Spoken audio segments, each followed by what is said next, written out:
వైఎస్ఆర్ కడప జిల్లా ప్రొద్దుటూరు నియోజకవర్గ పరిధిలోని అన్ని పార్టీల నాయకులు కార్యకర్తలు గణతంత్ర దినోత్సవ వేడుకల్లో పాల్గొన్నారు. మున్సిపల్ కార్యాలయం వద్ద వైసీపీ నాయకులు జెండాను ఎగురవేశారు. ప్రొద్దుటూరు టీడీపీ ఇన్ఛార్జ్ జీవి ప్రవీణ్ కుమార్ రెడ్డి స్వగృహం వద్ద ఆయన సతీమణి సోదరి జెండా ఆవిష్కరించారు.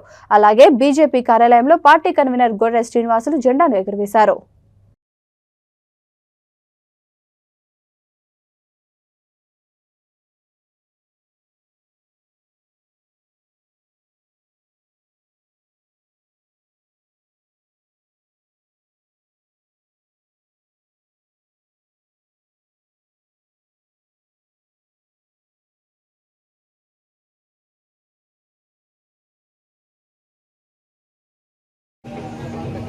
Señor.